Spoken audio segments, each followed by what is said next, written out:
کہ ہمیں یا اللہ برکتیں عطا فرما رجب کے اندر بھی اور شعبان کے اندر بھی، اور ہمیں رمضان تک پہنچا دے۔ اور یہ آقا علیہ السلام کا دعا کرنا اس بات کی اوپر دلیل ہے کیونکہ ہمیں پتہ نہیں ہوتا کہ ہماری کب زندگی کا جو ہے وہ شام ہو جائے، لیکن اس لیے حضور اکرم صلی اللہ علیہ وسلم رجب کی شروع ہوتے ہی دعا فرماتے تھے، آغاز ہی اس طرح کرتے تھے۔ اس لیے میں نے کہا یہ مقدمہ کہلائے گا رجب رمضان کا کہ آپ اس کی طرف جاتے ہیں۔ اور حضور اکرم صلی اللہ علیہ وسلم کا یہ فرمان بھی امام غزالی نے اس کو مکاشفۃ القلوب کے اندر نقل کیا ہے کہ آقا علیہ السلام نے فرمایا رجب اللہ کا مہینہ ہے، رجب اللہ کا مہینہ ہے۔ اور ایک اس کا معنی رجب کا اس لیے بھی اس کو کہا جاتا ہے کیونکہ یہ الگ آیا، مفرد آیا ہے، 3 مہینوں سے الگ یہ چوتھا مہینہ ہے، اور اس کے اندر جو ہے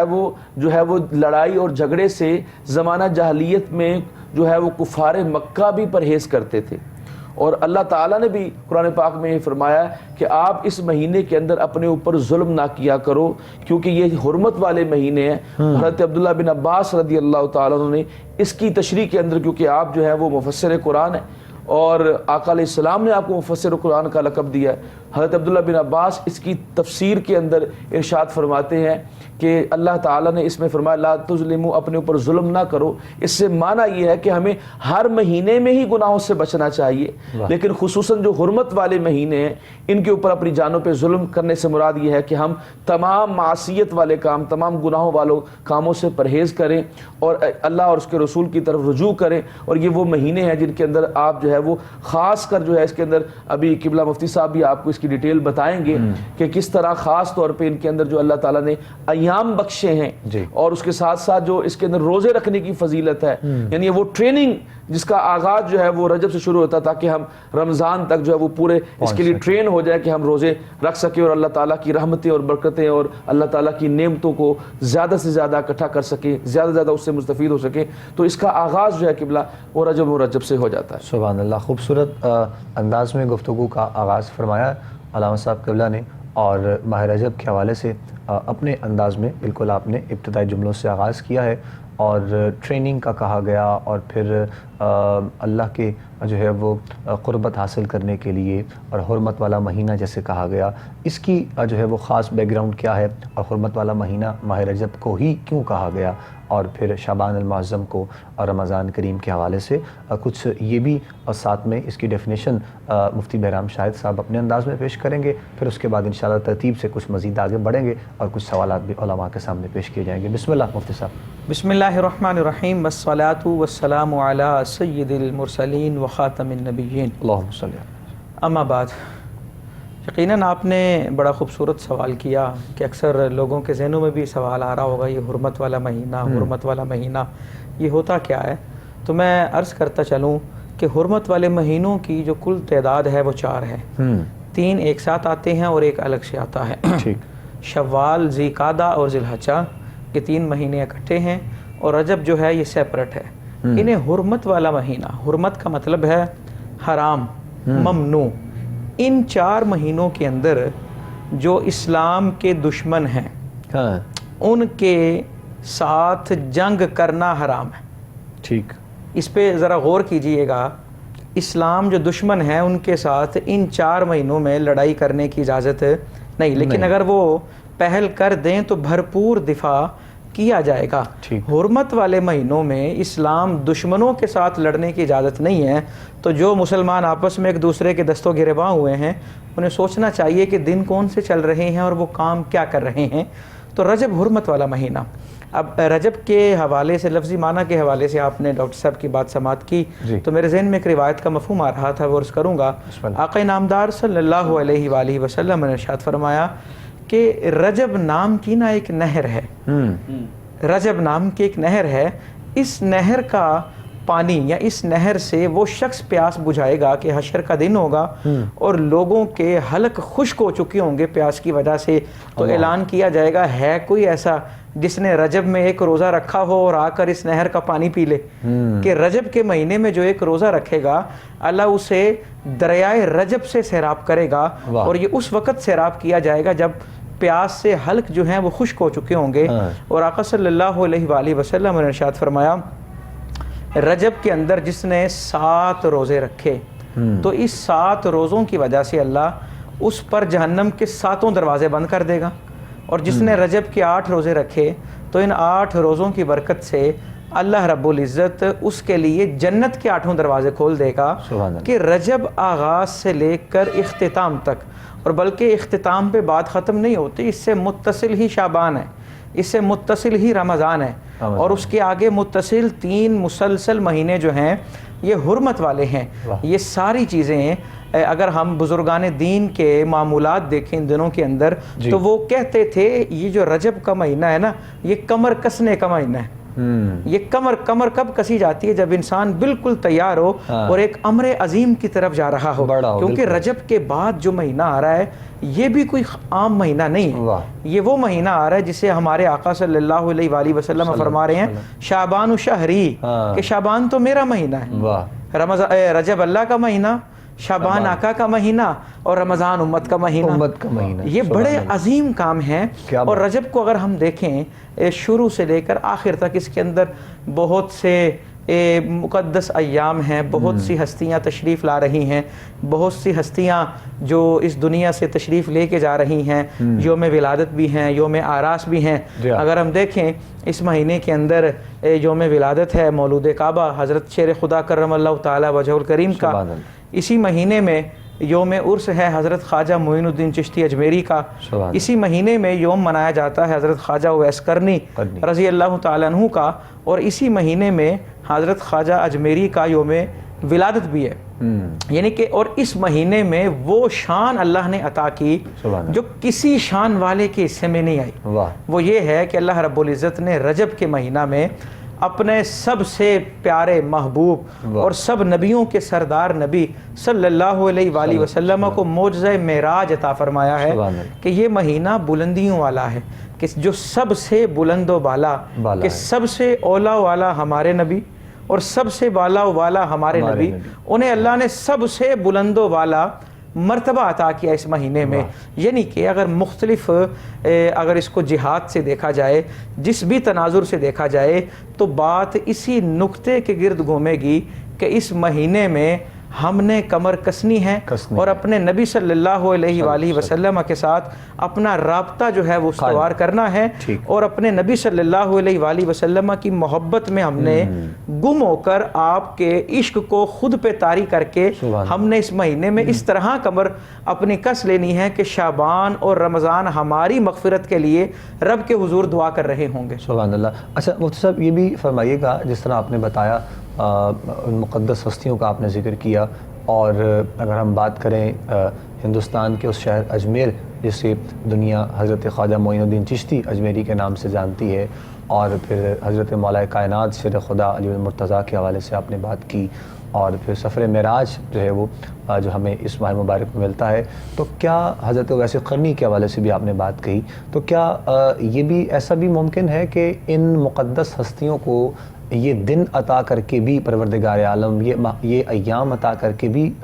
لوگوں کو بتانا چاہتا ہے، معاشرے کو یہ پتہ چلے کہ یہ کس قدر مقدس مہینے ہیں، حرمت والے مہینے ہیں، جن اس ماہ مبارک میں ان خاص جو ہے وہ ہستیوں کے نام آتے ہیں، ایام آتے ہیں؟ کیا خیال ہے اس حوالے سے؟ جی بالکل، اللہ رب العزت کی ایک صفت ہے، تمام لوگ اسماء الحسنہ پڑھتے ہیں، وہ جانتے ہیں اس کے اسماء میں نام ہے الحکیم۔ جی، وہ حکیم ہے، حکیم، اور حکیم کے حوالے سے یہ جملہ بڑا مشہور ہے، وفعل الحکیم لا یخلو عن الحکمہ، کہ جو حکیم ہوتا ہے نا اس کا کوئی بھی کام حکمت سے خالی نہیں ہوتا۔ ایک درخت پہ اگر 1000 پتا ہے، ان میں سے بالکل وسط والا پتا گرتا ہے تو اس میں بھی رب کی حکمت ہے۔ قرآن بیان کرتا ہے، اللہ فرماتا ہے ہم نے جو چیز بھی پیدا کی ہے اسے ایک اندازے کے مطابق اور اسے کسی مقصد کے لیے پیدا کیا۔ ہر چیز کی تخلیق کا ایک مقصد ہے، آنے کا، رہنے کا، جانے کا، ختم ہو جانے کا، ہر چیز ایک مقصد کے تحت چل رہی ہے، اور یہ تو وہ ہیں جنہیں اللہ نے دنیا کے لیے رول ماڈل بنایا، جنہیں ہمارے لیے مشعل راہ بنایا، اور یہ وہ لوگ ہیں جن کے بارے اللہ رب العزت نے قرآن میں ارشاد فرمایا ان الذین آمنوا وعملوا الصالحات سیجعل لهم الرحمن ودا، کہ بے شک وہ لوگ جو ایمان لائے، پکا ایمان لائے، اور وہ لوگ جنہوں نے نیک کام کیے، یہ وہ ہیں کہ ان کی محبت لوگوں کے دلوں میں اللہ نے ڈالی ہے. سبحان اللہ. یعنی کہ جن لوگوں کا ہم ذکر کر رہے ہیں ہم ان سے محبت کرتے ہیں. کیوں؟ کیونکہ ہمارے دلوں میں محبت ان کی رب نے ڈالی ہے. ایک حدیث پاک کا مفہوم ہے, حضور علیہ الصلوۃ والسلام نے ارشاد فرمایا اللہ جب کسی بندے سے محبت کرے تو وہ حضرت جبریل علیہ السلام کو بلاتا ہے اور کہتا ہے جبریل میں فلاں سے محبت کرتا ہوں, تو بھی اس سے محبت کر. حضرت جبریل محبت کرتے ہیں اور پھر وہ آسمانوں میں اعلان کرتے ہیں. آسمان والے سارے پہلے آسمان تک اس اللہ کے بندے سے محبت کرنا شروع کر دیتے ہیں اور پھر وہ محبت زمین میں اتاری جاتی ہے. یعنی کہ اللہ کے جو نیک بندے ہیں یہ زمین میں بعد میں مقبول ہوتے ہیں, مشہور ہوتے ہیں. آسمانوں پہ چرچا ان کا پہلے ہو رہا ہوتا ہے. اور یہ کیوں ہو رہا ہوتا ہے؟ کیونکہ انہوں نے اپنی زندگی اللہ رب العزت کے احکامات پہ گزاری ہے. اور یہی میں 3 لفظ بڑا ضروری سمجھتا ہوں عرض کرنا, وہ یہ کہ ہماری زندگیوں کا جو مقصد ہے نا وہ رب کی بندگی ہے, وہ رب تک پہنچنا ہے, رب سے ربط ہے. لیکن اس کے لیے ہر خاص و عام کو 3 درجے اپنانا ہوں گے. 3 درجے بہت ضروری ہیں. ہم اپنی بات کر رہے ہیں, اپنی قوم کی بات کر رہے ہیں, ہمیں 3 درجے اپنانا ہوں گے تو ہم رب سے ربط قائم کر سکتے ہیں. اگر کوئی ان 3 درجوں کو چھوڑ کے ڈائریکٹ والے معاملے کی طرف جائے گا تو وہ خائب خاسر ہو جائے گا, ادھورا ہو جائے گا, وہ کامل نہیں ہوگا. وہ 3 درجے جو بزرگوں نے لکھے ہیں, علماء بیان کرتے ہیں, قرآن و حدیث سے ثابت ہیں. وہ یہ نمبر 1 پہلا درجہ ہے فنا فی الشیخ, دوسرا درجہ ہے فنا فی الرسول, اور تیسرا درجہ ہے فنا فی اللہ. کہ اپنے شیخ, اپنے مرشد, اپنے رہبر جو ہمارا امام ہیں, ہمارا مقتدا ہیں, جن کے پیچھے ہم کھڑے ہوتے ہیں, جن کو ہم اپنے سر کا تاج مانتے ہیں, ان پر اپنا تن من دھن قربان, یعنی کہ ان کے اندر فنا ہو جانا. فنا ہونے کا مطلب ہے پھر غیر کی شکل بھی نظر نہ آئے. اور جب شیخ کے اندر انسان فنا ہوگا پھر وہ فنا فی رسول کے درجے پہ فائز ہوگا, کیونکہ شیخ اسے در رسول تک پہنچائے گا. اور حضور علیہ الصلوۃ والسلام کے در پہ جو فنا ہوگا پھر یہ وہ در ہے جہاں آپ کے حوالے سے اللہ فرماتا ہے پھر رب تم سے خود محبت کرے گا. حضرت بابا فرید رحمۃ اللہ تعالی علیہ کے شیخ پیر و مرشد حضرت قطب الدین بختیار کاکی, کیونکہ حضرت قطب الدین یہ خلیفہ ہیں حضرت معین الدین اجمیری کے. اگرچہ حضرت بابا فرید بھی حضرت معین الدین اجمیری کے خلیفہ ہیں لیکن درمیان میں واسطہ ہیں حضرت قطب الدین بختیار کاکی. تو حضرت قطب الدین نے نا حضرت بابا فرید کو سامنے دکان سے نا دوائی لینے بھیجا.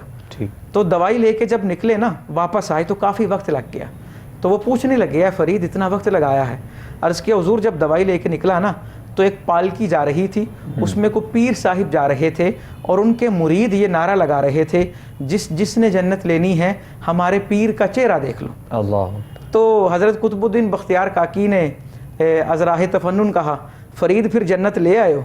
عرض کیا حضور آپ دیکھنے کی بات کرتے ہیں, میں نے تو بات سنی بھی نہیں, کانوں میں انگلیاں دے دی اور میں اس دکان کے اندر چلا گیا. حضرت بختیار کاکی کہنے لگے فرید کیوں, جنت مل رہی تھی. عرض کیا حضور جب آپ سے ناتا جوڑا ہے تو میں غیر کو دیکھوں بھی کیوں, غیر کے در پہ جاؤں کیوں. جب یہ بات حضرت بابا فرید نے کہی نا تو حضرت بختیار کاکی رحمۃ اللہ تعالی علیہ آپ پر کیفیت طاری ہوئی اور کہا اگر اس کو دیکھنے سے جنت ملتی ہے تو فرید تیرے در پہ آنے سے رب جنت عطا کرے گا. تو انسان فنا اس انداز میں ہو جائے اسے غیر نظر نہ آئے اور پھر جب در رسول تک وہ پہنچ جائے پھر وہ یہی کہے کہ آنے دو یہاں ڈبو دو, اب تو تمہاری جانب کشتی تمہیں پہ چھوڑی, لنگر اٹھا دیے ہیں. جب حضور کے در پہ اپنے آپ کو فنا کرے گا تو پھر کیا ہوگا, خدا بندے سے خود پوچھے بتا تیری رضا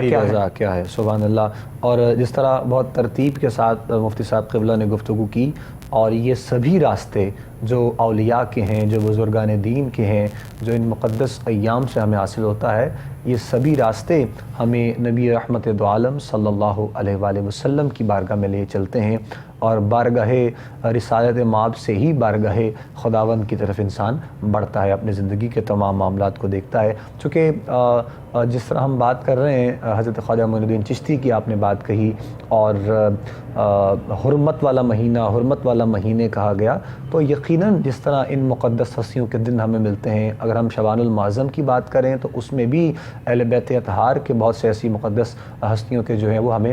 دن حاصل ہوتے ہیں, ملتے ہیں, میسر آتے ہیں. اور پھر رمضان کریم کی بات کی جائے تو اس میں بھی ماشاءاللہ یعنی ان جو ہے وہ تمام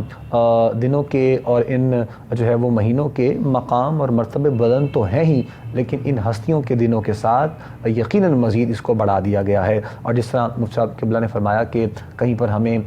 یوم ولادت ملتی ہے، کہیں پر ہمیں یوم وصال جو ہے وہ ملتا ہے، ان تمام دنوں سے، ان تمام بزرگوں کے دنوں سے، ہستیوں کے دنوں سے ہمیں اپنی زندگی میں سنہری اصول جو ہے وہ اپنانے کا موقع حاصل ہوتا ہے۔ ڈاکٹر جعفر شمس صاحب کی طرف آئیں گے، وقاص صاحب کی طرف ایک مرتبہ پھر، اور علامہ صاحب میں چاہوں گا کہ حضرت خواجہ معین الدین چشتی اجمیری اگر آپ کی بات کی جائے تو کس طرح آپ نے جو ہے وہ پیغام محبت کو عام کرتے ہوئے لوگوں کو اپنی طرف مائل کیا، اور پھر اپنی جانب سے، یعنی اپنی طرف مائل کرنے کا مقصد تو یہ تھا کہ لوگ خدا کی طرف آ جائیں، مصطفیٰ کی طرف آ جائیں، اور یہ کیا انداز رہا۔ اور پھر آج ماشاءاللہ چونکہ رجب کا بالکل آغاز ہے اور ہندوستان کے شہر اجمیر میں ماشاءاللہ بہت سے ایسے جو ہیں وہ محبت اور عقیدت کرنے والے جو بڑی عقیدت احترام کے ساتھ اس دن کو مناتے ہیں، جس کو ہم چھٹی شریف بھی کہا جاتا ہے، اور 6 رجب کے حوالے سے یہ بھی تھوڑی سی وضاحت آپ فرمائیے گا علامہ صاحب۔ جی، سب سے بڑی بات تو یہ ہے کہ میں اسی بات کو مفتی صاحب کی بات کو آگے سیکنڈ کرتے ہوئے جی قبلہ، سب سے پہلی بات یہ ہے کہ جس طرح ہم حرمت والے مہینے کے حوالے سے بات کر رہے ہیں، تو میرا اپنا ایک عقیدہ ہے، آپ چاہے اس سے اختلاف کریں، میں یہ سمجھتا ہوں کہ یہ زمانہ جاہلیت میں یہ جو حرمت والے مہینے تھے وہ تو اللہ تعالیٰ نے ان کو محترم بنایا تھا، لیکن آقا علیہ السلام کے آنے کے بعد ساری حرمتیں اور سارے جو درجے اور ساری جو عقیدتیں ہیں نا وہ مہینوں کو حضور کی وجہ سے ملی ہیں۔ لہٰذا جو بھی آقا، جس طرح مفتی صاحب ابھی ارشاد فرما رہے تھے کہ رمضان اپنا آقا علیہ السلام کو معراج النبی صلی اللہ علیہ وسلم جو ہے وہ بھی رجب میں ہوئی، تو یہ سمجھ لیجئے کہ ان کی برکت سے رجب کو اب فضیلتیں ملی ہیں، وسعتیں ملی ہیں، اور یہ اللہ تعالیٰ کے بندوں سے جو ہے وہ ایاموں کو جو ہے وہ اللہ تعالیٰ نے برتر اور بالا بنایا ہے۔ لہٰذا محترم تو وہ ہیں، لیکن ان شخصیات کی وجہ سے وہ زیادہ معتبر ہو گئے ہیں۔ اور دوسری بات یہ ہے کہ ابھی ہم بات کر رہے تھے اسی حوالے سے اپنا خواجہ معین الدین چشتی اجمیری رحمۃ اللہ تعالی علیہ، آپ کا عرس مبارک جو ہے وہ 6 رجب کو ہوتا ہے، اسی وجہ سے ہی وہ چھٹی شریف، کیونکہ ہندی کے اندر اس کو چھٹی شریف کہا جاتا ہے۔ اور دوسری بات یہ ہے کہ خواجہ معین الدین چشتی اجمیری رحمۃ اللہ تعالی علیہ جن کے بے شمار القابات ہیں، ان میں ایک لقب جو ہے وہ غریب نواز کا بھی ہے، اور ایک لقب جو ہے وہ قطب الدین کا بھی ہے، قطب الشیخ کا بھی ہے۔ اور میں حیران ہوتا ہوں کہ لوگ جو جب کوئی بات کرتے ہیں، کوئی تان کرنے کی جو ہے وہ ناپاک جسارت کرتے ہیں، وہ دیکھتے نہیں کہ یہ اللہ کے ولی جو ہیں انہوں نے اپنی کس طرح زندگیاں صرف کی ہیں۔ اور وہ میں ایک قبلہ آپ کو بات بتانا چاہوں، اور وہ بڑی اہم بات کہ ایک آقا علیہ السلام کی وہ سنت، یعنی اللہ کے ولیوں کو یہ درجہ کیسے ملتا ہے۔ اگر اس بات پہ غور کریں کہ آقا علیہ السلام کی ایک ایسی سنت ہے جو آقا علیہ السلام نے 23 سالوں میں کبھی بھی قضا نہیں کی، نہ صبح کی ہے نہ شام کی ہے، دن رات جو سنت آقا علیہ السلام کی سب سے عظیم سنت ہے جس کو حضور نے 23 سالوں میں کبھی بھی قضا نہیں کیا، وہ 2 چیزیں ہیں، ایک دعوت اللہ اور ایک اقامت الدین۔ اور اللہ کے ولی ہوں، صحابہ کرام ہوں، اہل بیت اطہار ہوں، یہ تمام ہستیاں وہ ہیں جو اپنی زندگیاں انہی 2 کاموں کے لیے صرف کرتی ہیں۔ تو اسی لیے آپ دیکھتے جائیے کہ معین الدین چشتی اجمیری رحمۃ اللہ تعالی علیہ نے پہلے تو سفر کیے، آپ سیستان میں پیدا ہوئے، اس کے بعد آپ نے بخارا اور سمرقند کا سفر کیا، آپ عراق پہنچے، بغداد پہنچے ہیں شیخ کے لیے۔ تو اس ساری زندگی میں آپ نے مختلف لوگوں سے پڑھا، اور ان سے پڑھنے کے بعد آپ نے پھر شیخ کی تلاش شروع کی، اور پھر آپ 25 سال کی عمر کے اندر حضرت خواجہ ہارونی رحمۃ اللہ تعالی علیہ، ان کو ہارونی بھی کہتے ہیں، ویسے جو صحیح پروننسیشن وہ ہارونی ہے، رحمۃ اللہ تعالی علیہ، ان کی بارگاہ میں پہنچتے ہیں، اور وہاں پر جا کر، اور یہ جو لوگ باتیں کرتے ہیں، ابھی اپنا مفتی صاحب بھی فرما رہے تھے کہ فنا پھر شیخ جو ہے وہ درجہ آپ نے پایا، اور 20 سال آپ نے خدمت میں گزارے اور شیخ کی بارگاہ میں گزارے۔ اور آپ حیران ہوں گے کہ وہاں پر وہ یہ نہیں کہ کوئی اس طرح کے کوئی پڑھنے پڑھانے والا سال کام کرتے، بلکہ وہ ہر کام کرتے تھے، لنگر پہ ڈیوٹی لگ جاتی، وہ لنگر کا کام کرتے، اور مختلف آپ کو امور دے دیے جاتے، مسجد کی صفائی کا کہہ دیا جاتا، جو بھی شیخ حکم دیتا وہ آپ بجا لاتے اور 20 سالوں کے بعد جو ہے وہ پھر شیخ آپ کو لے کر گئے ہیں اللہ اور اس کے رسول کی بارگاہ میں، بیت اللہ پہ جاتے ہیں حج کے لیے، اور پھر وہ حتیم پہ کھڑے ہو کے وہ حضرت خواجہ وہ فرماتے ہیں اے یا اللہ میں تیرے لیے ایک بندہ لے کے آؤں، اس کو قبول فرما لے، اور اللہ تعالیٰ ان کو قبول فرماتے ہیں، اور پھر وہ آقا علیہ السلام کی بارگاہ میں جاتے ہیں، اور آقا علیہ السلام کی بارگاہ میں شیخ کہتے ہیں اے معین الدین چشتی اجمیری آقا علیہ السلام کو سلام کرو، تو حضرت معین الدین چشتی اجمیری فرماتے ہیں السلام علیکہ یا سیدی یا رسول اللہ صلی اللہ علیہ وسلم، اس کے جواب میں جواب ملتا ہے مزار اقدس سے وعلیکم السلام یا قطب الاقطاب، اور آپ وہ لقب لیتے ہیں قطب کا، اور وہ لقب آپ کو سرکار دو عالم صلی اللہ علیہ وسلم کی بارگاہ سے ملتا ہے، اور جب آپ ان کو خرقہ پہناتے ہیں حضرت خواجہ ہارونی رحمۃ اللہ تعالیٰ علیہ، اور پھر وہ 4 چیزوں کے اوپر جو وہ آپ سے بیعت لیتے ہیں وہ بھی بڑی اہم ہے قبلہ، کہ وہ کہتے ہیں کہ اب کم خوردن،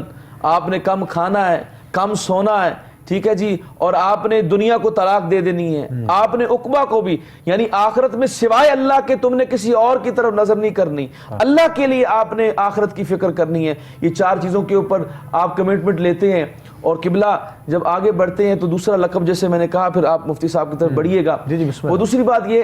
کہ آپ کو جو ہے وہ غریب نواز کہا جاتا ہے، یہ بھی بڑا دلچسپ واقعہ ہے، قبلہ آپ سنیں گے تو آپ حیران ہو جائیں گے کہ آپ کے شیخ نے یہ فرمایا کہ اس کھڑکی سے صبح جو دیکھے گا وہ جنتی ہوگا، اور آپ کے 2 مرید موجود تھے، ایک آپ شیخ معین الدین چشتی اجمیری موجود تھے، دوسرے مرید بھی موجود تھے، ان دونوں نے یہ سنا کہ صبح اس کھڑکی سے جو دیکھے گا وہ جنتی ہوگا، تو صبح جب فجر کی نماز کے بعد جب آپ نے وہ کھڑکی کھولی تو ایک لمبی لائن لگی ہوئی ہے اور ہجوم ہے، اور آپ نے ناراضگی کا اظہار فرمایا کہ جب میں نے یہ کہا تھا کہ اس کھڑکی سے جو دیکھے گا وہ جنتی ہوگا اور جو وہ یہ بات بتائے گا وہ جہنمی ہوگا، تو تم دونوں میں سے کس نے یہ بات بتائی ہے؟ تو معین الدین چشتی اجمیری نے فرمایا، عرض کرنے لگے یا شیخ میرے ایک جہنمی ہونے سے اگر اتنے جنتی ہوتے تو کیا مذائقہ ہے؟ تو آپ نے شیخ نے فرمایا تم تو غریب نواز ہو، تم تو غریب نواز ہو، تم تو لوگوں کے لیے کرتے ہو، اور یہ دیکھیے اللہ کے ولیوں کا یہ فیضان ہوتا ہے کہ وہ ان کی زندگیاں، ان کا مقصد صرف اللہ تعالیٰ کی طرف لوگوں کو رجوع کروانا ہوتا ہے، ان کا زندگی اس طرح گزر جاتی ہے کہ ہر بندہ ان کے پاس آتا ہے، ہر بندے کو اپنی دامن میں پناہ دیتے ہیں اور ان کو اللہ کا پیغام سناتے ہیں۔ تو خواجہ معین الدین چشتی اجمیری رحمۃ اللہ تعالیٰ علیہ، ان کے اوپر بڑا اللہ تعالیٰ کا کرم ہوا اور وہ اپنے شیخ کے اندر فنا فی الشیخ تھے، فنا فی الرسول تھے، فنا فی اللہ تھے، اور پھر ان کو یہ مقام ملا کہ انہوں نے 90 لاکھ مسلمانوں کو کلمہ پڑھایا،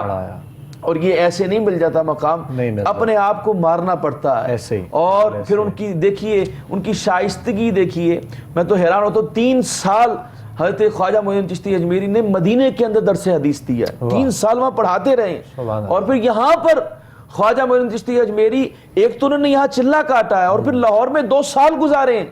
یہاں پر بھی آپ پڑھاتے رہے ہیں، اور پھر شیخ نے ڈیوٹی لگائی ہے جاؤ اب اجمیر چلے جاؤ اور وہاں پر جا کے وہ اپنا کام سر انجام دو جس کے لیے اللہ تعالیٰ نے تمہیں بنایا ہے، اور جس کام کے اوپر تمہیں اللہ تعالیٰ نے اپنی زندگی صرف کرنے کے لیے لگایا ہے، انہوں نے وہ زندگی صرف کی۔ اور میں پھر یہ کہوں گا کہ ہر اللہ کا ولی وہ اس کے اندر آقا علیہ السلام کی یہ سنت موجود ہوتی ہے کہ وہ اپنی ساری زندگی 2 کاموں پہ صرف کرتا ہے، ایک دعوت اللہ، وہ اللہ کی طرف بلاتا ہے، اور اگر کہیں پہ خدشہ ہو کہ دین کا کوئی نقصان ہونے والا ہے تو اقامت دین کے لیے جہاد کرتا ہے، وہ قولی جہاد بھی کرتا ہے، فعلی جہاد بھی کرتا ہے، زبان سے بھی کرتا ہے، اپنے قلم سے بھی کرتا ہے، اور اپنی تلوار سے بھی کرتا ہے، اور اسی لیے ان کو اللہ تعالیٰ یہ مقام عطا فرماتا ہے کہ وہ اللہ کے ولی ہیں، اللہ کے دوست ہیں، نہ ان کو یہاں اس دنیا میں کوئی غم ہے، نہ اس دنیا میں کوئی غم اور رنجش ہے، بلکہ جو ان کے ساتھ وابستہ ہو جاتا ہے اس کو بھی کوئی حزن نہیں رہتا۔ اللہ تعالیٰ ہمیں بھی ان کے ساتھ وابستہ رہنے کی توفیق عطا فرمائے۔ آمین آمین۔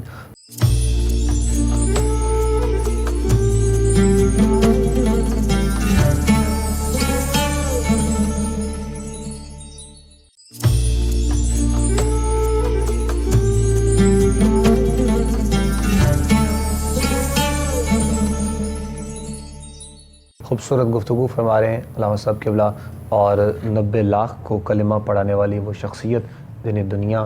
حضرت خواجہ معین الدین چشتی اجمیری کے نام سے جانتی ہے، اور ہمارے ہاں تو ایسا ہے کہ کوئی ایک ایسا جو ہے وہ بندہ جس کو اگر راہ راست پہ لایا جائے، اسے کچھ سکھایا جائے تو لوگ کئی مہینوں اور کئی سالوں جو ہے وہ اس کی جو ہے وہ چیزیں پورے معاشرے کو دکھائی جاتی ہیں، بتایا جاتا ہے. تو یہ وہ ہستیاں، وہ شخصیات ہیں. ہم صرف اگر آج کے دور کی، آج کے وقت کی بات کی جائے، وہ کوئی بھی ولایت کے منصب پر فائز ہو، حضرت خواجہ معین الدین چشتی اجمیری ہو، حضرت بابا فرید ہو، حضور داتا گنج بخش علی حجویری علیہ رحمہ ہو، مزار اور صاحب مزار کے تمام معاملات کو دیکھتے ہوئے، کیونکہ بہت سے لوگوں کا ایک رویہ، ایک ایٹیٹیوڈ ایسا ہوتا ہے کہ ہم جو خرافات ہیں مختلف قسم کی، اس کو دیکھتے ہوئے اندازہ لگاتے ہیں کہ شاید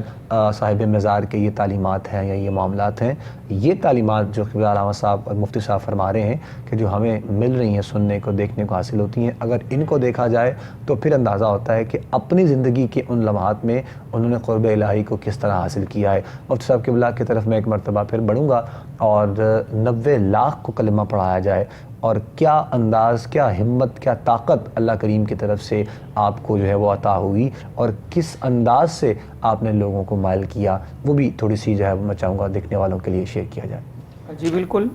حضرت خواجہ معین الدین چشتی اجمیری رحمۃ اللہ تعالی علیہ نے جب ان گنت لوگوں کو اسلام کی دولت سے مشرف فرمایا، تو یہ میں یہاں پر ایک جملہ ایڈ کر کے بات آگے لے کے چلوں گا. یہ جو انہوں نے اتنے لوگوں کو اسلام کے دائرے میں داخل کیا، تو یہ صرف ان کی ایک نگاہ کا اثر تھا. یہ انہوں نے فردن جا کر نہیں کہا، صرف ایک نگاہ سے اتنے لوگوں کو دیکھا، اور ان کی نگاہ کی تاثیر یہ تھی کہ ان کے دلوں میں اسلام گھر کر گیا. اور علامہ محمد اقبال رحمۃ اللہ تعالی علیہ نے یہی بات تو کی نا کہ کوئی اندازہ کر سکتا ہے اس کے زور بازو کا، نگاہیں مرد مومن سے بدل جاتی ہیں تقدیریں. اور آپ نے اس فیضان کا اظہار کیا. دیکھیں نا، اللہ کا شکر ادا کرنے کے لیے اپنے محسن کا شکر ادا کرنا بڑا ضروری ہے. انہیں یہ فیضان ملا حضرت داتا علی حجویری رحمۃ اللہ تعالی علیہ کے قدموں سے، اور جب یہ فیضان لے کر انہوں نے ان گنت لوگوں کو مسلمان کیا، تو یہاں سے جاتے ہوئے انہوں نے حضرت داتا علی حجویری کی بارگاہ میں بھی نذرانہ عقیدت یوں پیش کیا نا کہ گنج بخش فیض عالم، مظہر نور خدا، ناقصارہ پیر کامل کاملاں راہ رہنما. اچھا ایک چیز اور، جتنے بھی اولیاء ہیں، بزرگان دین ہیں، یہ سب علماء ہی ہوتے ہیں.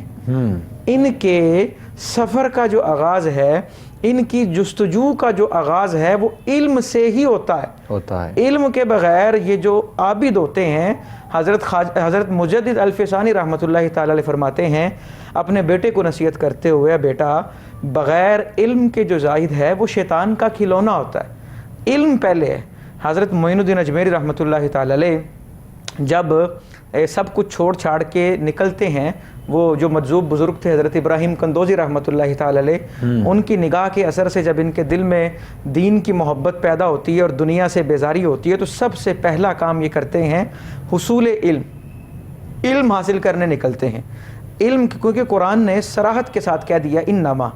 انما تب ہی کہا جاتا ہے جب دوسری کوئی بات نہ ہو، کہ بس بات یہی ہے کہ اللہ سے ڈرنے والے اس کے بندوں میں وہی ہیں جو علم والے ہیں. کیا مطلب اس کا؟ کہ بہت سے لوگ اہل اللہ ہونے کا دعویٰ کرتے ہیں، تو ان کے صحیح ہونے کا جو پیمانہ ہے وہ یہ ہے کہ دیکھیں انہیں علم سے کتنی محبت ہے اور علم والوں سے کتنی محبت ہے. حضرت معین الدین اجمیری رحمۃ اللہ تعالی علیہ آپ نے بھی سماعت کیا. اصل میں لوگوں کا ٹرینڈ یہ ہے، وہ سمجھتے ہیں کہ جو کرامتیں دکھاتا ہے نا وہ ولی ہوتا ہے. ولی کرامتیں دکھانے والا نہیں، ولی استقامت دکھانے والا ہوتا ہے. ولی صاحب استقامت ہوتا ہے کہ جو جتنا زیادہ مستقیم ہو گیا. قرآن بیان کرتا ان الذین قالوا ربنا اللہ ثم استقاموا تتنزل علیہم الملائکہ، اور ایک جگہ پر آیا کہ ان پر خوف بھی نہیں ہے اور ان پر غم بھی نہیں ہے، یعنی کہ ایمان کے بعد اس پر ڈٹ جانا یہ مرتبہ ہوتا ہے اور مقام ہوتا ہے. حضرت خواجہ معین الدین چشتی اجمیری رحمۃ اللہ تعالی علیہ ایک دفعہ حضور علیہ الصلوۃ والسلام کے روضے پہ حاضر ہوئے اور مزار شریف پہ نہیں گئے سلام عرض کرنے. یہ اس وقت کی بات ہے جب آپ اکیلے گئے. جب اپنے شیخ کے ساتھ گئے، وہ آپ نے ڈاکٹر صاحب سے سماعت کر لیا. جب اکیلے گئے نا تو حضور علیہ الصلوۃ والسلام کے وہ باب السلام سے داخل نہیں ہوئے، سلام کرنے حاضر نہیں ہوئے، پیچھے نہ بیٹھ گئے مسجد میں یا پیچھے کسی احاطے میں، اور دل میں کہنے لگے یا رسول اللہ، آپ سمجھ لیں وہ کہنے لگے یا رسول اللہ انظر حالنا، یا حبیب اللہ اسمع قالنا، کیونکہ انہوں نے 5 یا 6 ماہ یا کسی نے اس سے بھی زیادہ وقت لکھا ہے حضرت شیخ عبد القادر جیلانی رضی اللہ تعالیٰ عنہ سے اکتساب فیض کیا. اتنا عرصہ حضرت معین الدین اجمیری ان کی خدمت میں بھی رہے. اور جب حضرت شیخ عبد القادر جیلانی رحمۃ اللہ تعالیٰ علیہ و رضی اللہ تعالیٰ عنہ نے بغداد کی جامع مسجد میں یہ اعلان کیا نا کہ میرا قدم ہر ولی کی گردن پہ ہے، تو حضرت معین الدین اجمیری ایک جگہ عبادت کر رہے تھے.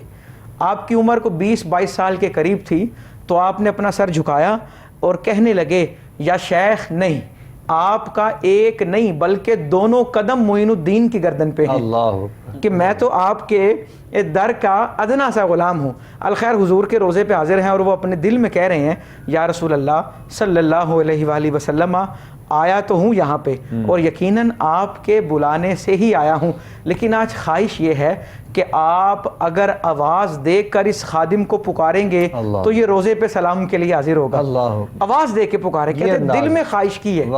مانگیں گے مانگے جائیں گے، منہ مانگی پائیں گے، سرکار میں نہ لا ہے نہ حاجت اگر کی ہے. اللہ اکبر. کہتے میں نے یہ خواہش کی نا، یہ آرزو کی، تو ابھی کچھ لمحے گزرے تھے، دربان بھاگے،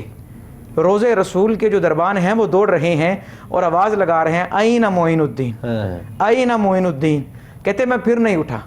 کیوں؟ مجھے پتا ہے معین الدین تو کئیوں کا نام ہوگا. کہتے ہیں جس کا نام معین تھا نا، معین الدین تھا، وہ سب جمع ہو گئے روزے رسول پہ. تو دربان عرض کرنے لگے یا رسول اللہ صلی اللہ علیہ وآلہ وسلم آپ نے کس معین الدین کو طلب فرمایا ہے؟ تو روزہ انور سے، روزہ اطہر سے آواز آتی ہے میں نے معین الدین چشتی کو طلب کیا ہے. اور جب دربان یہ اعلان کرتے ہیں کہ معین الدین چشتی کدھر ہیں، حضور بلا رہے ہیں، تو حضرت معین الدین چشتی اجمیری رحمۃ اللہ تعالی علیہ روزے رسول پہ حاضر ہوتے ہیں. وہ کہتے ہیں مانگا تو صرف اتنا تھا کہ آج آپ پکاریں، لیکن آپ نے کرم اتنا کیا کہ میں نے جب روزے رسول پہ کھڑے ہو کے سلام عرض کیا تو حضور علیہ الصلوۃ والسلام اس کا جواب دینے کے لیے قبر انور سے باہر تشریف لے کے آئے، اور آپ نے پھر مجھے گلے لگایا اور اس کا جواب عطا کیا. یعنی کہ یہ وہ ہیں جو ان پہ سب کچھ وار دیتے ہیں. تو جب سب کچھ وار دیتے ہیں تو پھر بات وہی آتی ہے کہ محبوب و محب میں نہیں میرا تیرا. حضرت خواجہ معین الدین چشتی اجمیری رحمۃ اللہ تعالی علیہ بہترین عالم، بہترین محدث، بہترین مفسر. ان کا کام ہے لوگوں کو اللہ کی طرف لے کے آنا. اور اللہ کی طرف یہ کیسے لا رہے ہیں؟ یہ حضور علیہ الصلوۃ والسلام کے واسطے، وسیلے سے ان لوگوں کو رب تک پہنچا رہے ہیں. اب دیکھیں نا، آپ جب سفر ہند میں تھے تو ایک علاقہ آتا ہے سبزوار، یہ ایران میں ہے، خراسان جو صوبہ ہے وہاں پہ آتا ہے. تو وہاں جب آئے نا تو ایک باغ کے اندر آپ داخل ہو گئے، اور اس باغ کا یا اس علاقے کا جو حکمران تھا وہ بڑا ظالم تھا. وہ وہاں آ کے شراب پیتا تھا، وہاں آ کے برے کام کرتا تھا اور بہت سی بدعقیدگی وہ پھیلاتا تھا. اللہ اکبر. تو حضرت معین الدین اجمیری اسی کے باغ میں داخل ہوئے.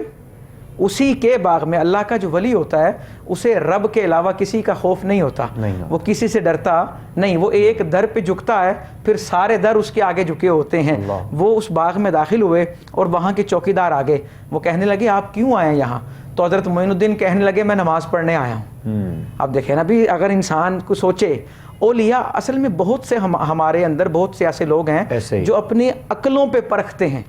تو یاد رکھیں دین عقل پہ پرکھنے کا نام نہیں. مولا علی کرم اللہ تعالی وجہ الکریم نے کہا دین اگر عقل کا نام ہوتا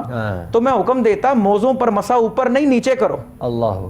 کیونکہ آلودہ تو تلا ہوا ہے نا، لیکن مسا اوپر کیا جا رہا ہے کہ یہ امر تعبدی ہیں. کیا مطلب کہ جو حکم آ گیا اس کے آگے سر جھکانا ہے. کہتے ہیں میں باغ میں نماز پڑھنے آیا ہوں. اگر ہو سکتا ہے کیونکہ جناب نماز پڑھنی ہے تو مسجد میں جائیں. وہ کہتے نہیں، میں باغ میں آیا ہوں. اور وہ باغ میں آنے کا مقصد کیا تھا؟ جب آپ نماز پڑھ رہے تھے نا تو دوران نماز ہی وہ حاکم آ گیا. اس نے جب دور سے دیکھا کہ میرے باغ میں کوئی نماز پڑھ رہا ہے، وہ بڑا دشمن تھا اسلام کا اور اللہ کے احکامات کا بڑا وہ خلاف تھا. اس نے قتل کے ارادے سے نا حضرت خواجہ معین الدین اجمیری پہ اٹیک کیا، لیکن جیسے ہی آپ کے روبرو آیا وہ بے ہوش ہو کے گر گیا. اور جب آنکھ کھلی نا تو ہاتھ جوڑ کے عرض کرتا ہے حضور مجھے اپنی نسبت کا پٹا میرے گلے میں ڈال دیجئے، میں آپ کا غلام بننا چاہتا ہوں، مجھے اپنی سنگت میں لے لیجئے. آپ نے اس کو توبہ کرائی تجدید ایمان کرایا، اسے اپنا مرید کیا. اور جو بات سمجھانے والی ہے، پیغام بھی ہے، وہ یہ وہ بادشاہ تھا ظالم، وہ قبضے کرتا تھا، ناجائز قبضے کرتا تھا. اس نے لوگوں کا مال اس پہ قبضہ کیا ہوا تھا، ان کی جاگیروں پہ قبضہ کیا ہوا تھا. آپ سمجھیں کہ پیر کیا ہوتے ہیں. حضرت معین الدین اجمیری رحمۃ اللہ تعالی علیہ نے یہ نہیں کہا کہ تو میرا مرید ہو گیا، اب مجھے اتنے نذرانے دے، میرا آستانہ بنا، یہ کر. وہ غریب نواز تھے، وہ غریبوں کو دینے والے تھے. وہ کہنے لگے میں تیرے اس باغ سے تب جاؤں گا جب تو جتنی لوٹی رقم ہے وہ واپس دے دے گا، واپس کر کے آؤ. اس نے کہا حضور میں حاضر ہوں. اس نے ساری رقم واپس کی، ساری جگہیں واپس کی، اور پھر حضرت معین الدین اجمیری رحمۃ اللہ تعالی علیہ نے اسے خلافت عطا کی اور انہیں ایک مقام اور ایک مرتبہ عطا کیا. اب دیکھیں نا، وہ وہاں آئے ہیں اور آپ رحمۃ اللہ تعالی علیہ چونکہ لاہور سے جب چلے تو ملتان گئے، ملتان سے دہلی گئے، دہلی سے اجمیر آئے، اور اجمیر کے اندر پھر آپ آخر عمر تک، وصال تک آپ وہیں رہے. آپ کے جتنے مرید، جو مرید بھی حج پہ جاتا، وہ جس رات بھی بیت اللہ کا طواف کرتا نا، جتنے بجے بھی مرضی آتا، وہ کہتا مجھے دیکھ کے حیرت ہوتی ہے کہ حضرت معین الدین تو ہر وقت کعبے کا طواف کر رہے ہیں، حالانکہ وہ تو اجمیر بیٹھے ہوئے ہیں. اجمیر بیٹھے. اب کیوں نہ رب یہ شان عطا کرے کہ فیض انہوں نے دیا ہے جنہوں نے اپنی مسجد میں کعبہ دکھایا تھا، اور فیضان یہ عطا کیا ہے کہ آپ اپنے گھر میں رہ کر بھی کعبے کا طواف کر سکتے ہیں. اور پھر یہ راز فاش ہوا. گھر والے تو سمجھتے تھے کہ سو گئے ہیں یا یہ لیٹے ہوئے ہیں، لیکن ان کو نہیں پتا کہ اللہ کے اولیاء کی جو شان ہے وہ کیا ہے. ان کے لیے دوری، نزدیکی، قرب، بود، یہ چیزیں معنی نہیں رکھتی. اور حضرت معین الدین اجمیر رحمۃ اللہ تعالی علیہ نے 90 پلس عمر جو ہے وہ گزاری، 537 ہجری سے لے کے 633 ہجری تک، تقریباً 90 پلس انہوں نے زندگی بسر کی. اور اس زندگی میں کیا کیا، اس زندگی کے اندر کس طرح انہوں نے زندگی بسر کی، لوگوں کو رب کی طرف مائل کیا. اور جب وصال ہوا نا تو مریدوں نے دیکھا، اور وصال جب ہوا تو مرید انتظار کر رہے ہیں، ابھی آئیں گے اور فجر کی نماز پڑھائیں گے. فجر کی نماز کے لیے منتظر ہیں، لیکن آپ کی روح پرواز کر گئی. اللہ اکبر. اور جب مرید اندر آئے نا تو دیکھتے ہیں حضرت معین الدین اجمیری رحمۃ اللہ تعالی علیہ کے پیشانی پر نور سے لکھا ہوا ہے حبیب اللہ ماتا فی حب اللہ، اللہ کا دوست ہے اور اسی کی دوستی میں دنیا سے انتقال ہوا ہے. یعنی کہ انسان رب تبارک و تعالی کے احکامات پر اس طرح عمل کرے کہ جب اس دنیا سے وہ رخصت ہو تو فرشتوں کی جماعت اس کے استقبال کے لیے کھڑی ہو. ماشاءاللہ جی. ناظرین محترم، بہت ہی خوبصورت انداز میں آج کے پروگرام میں اللہ کے ایک ایسے ولی جن کے نام سے شہر اور ملک جانے جاتے ہیں. ہندوستان کی اگر بات کی جائے تو حضرت خواجہ اجمیر میں جا کر جو آپ نے ڈیرا لگایا اور دنیا کو جو آپ نے قرب الہی کی طرف جو ہے وہ ایک توجہ دلوائی اور دین کی طرف آپ نے مائل کیا، آپ کی خدمات، آپ کی محبتیں اور عقیدتیں اس کریم بارگاہ میں جو قبلہ مفتی صاحب اور ڈاکٹر صاحب نے اپنے انداز میں پیش کی. 1 منٹ میں بس میں چاہوں گا علامہ صاحب، ڈاکٹر صاحب قبلہ، آپ پیغام محبت تمام دیکھنے والوں کے لیے بالخصوص اولیاء کی تعلیمات سے اور آپ کی زندگی سے، آپ کے معمولات سے جو ہمیں حاصل ہوتا ہے، اس پر بس 1 منٹ کے لیے پیغام دیجیے گا، پھر ہم اختتام کی جانب بڑھیں گے. بس جی سر، اس میں جو ابھی مفتی صاحب نے بڑی اچھی گفتگو کی، اور جس طرح میں نے اپنا کہا کہ جب وہ خرقہ دینے لگے شیخ، جی اس بات پہ اگر ہم غور کریں کہ آپ فرماتے ہیں کم خوردن، کم کھانا ہے، ترک دنیا، ٹھیک ہے، ترک عقبہ ما سوی اللہ، یا اللہ کے سوا عقبہ کی بھی آپ نے پرواہ نہیں کرنی. اور وہ شیخ سعدی بھی فرماتے ہیں عاشقارہ 6 علامت ہے پیسر،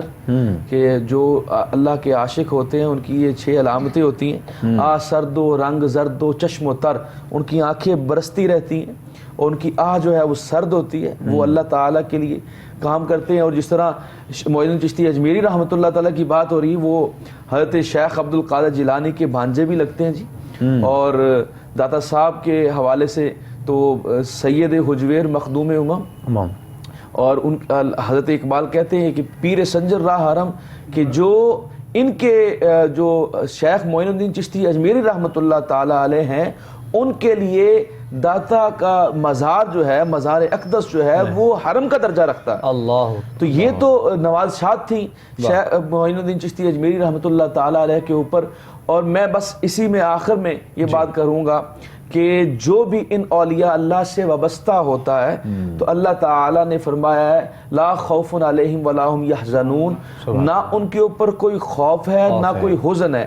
اس کی وضاحت میں صرف ایک بات یہ ہے کہ خوف جناب اپنی جان کے لیے ہوتا ہے اور حزن دوسروں کے لیے ہوتا ہے۔ تو اللہ تعالیٰ یہ فرما رہا ہے کہ جو میرے بندے ہوتے ہیں ان سے وابستہ رہا کرو، کیونکہ نہ ان کو اپنی ذات کا دنیا و آخرت میں کوئی خوف ہے اور نہ تمہارا، یعنی جو ان کے ساتھ وابستہ ہیں، اللہ کے ولیوں کو اللہ یہ اعزاز دیتا ہے کہ جو ان سے محبت کرتا ہے، جو ان سے تعلق استوار کرتا ہے، اللہ تعالیٰ ان کے صدقے ان کو بھی معاف کر دیتا ہے۔ اللہ تعالیٰ ہم سب کو ان کے ساتھ وابستہ رہنے کی توفیق عطا فرمائے۔ آمین آمین اللہم آمین یا رب العالمین۔ ناظرین محترم، پروگرام راہ فلاح آپ لوگ دیکھ رہے تھے اور ہمارے دونوں مہمانوں نے علماء کرام ماشاءاللہ بہت خوبصورت انداز میں تعلیمات اولیاء کے حوالے سے آپ نے بات کی، اور بالخصوص ہم بھی مستفیض ہوئے ان ایام کے حوالے سے، بالخصوص حضرت خواجہ معین الدین چشتی اجمیری علیہ الرحمہ، آپ کی جو ہے وہ تعلیمات پر گفتگو کی گئی، آپ کی زندگی پر۔ پروردگار عالم کی بارگاہ میں دعا ہے مالک کائنات توفیق عمل ہم سب کو عطا فرمائے۔ آخر میں شکریہ ادا کروں گا مفتی بہرام صاحب کا بھی، آپ تشریف لائے، اور حضرت علامہ ڈاکٹر وقاص جعفر شمسی صاحب کا بھی آپ تشریف لائے۔ اللہ کریم کی بارگاہ میں دعا ہے کہ مالک اپنا کرم اور اپنا فضل فرمائے۔ آپ لوگوں سے انشاءاللہ ملاقات رہے گی، اسی طرح پروگرام راہ فلاح میں مختلف موضوعات آپ لوگوں کے سامنے پیش کیے جائیں گے۔ اپنا بہت سا خیال رکھیے گا، دعا میں یاد رکھیے گا اپنے میزبان ابوبکر سلطانی کو اور ہماری کوہ نور ٹی وی کی پوری ٹیم کو آپ اجازت دیجیے۔ السلام علیکم ورحمۃ اللہ وبرکاتہ۔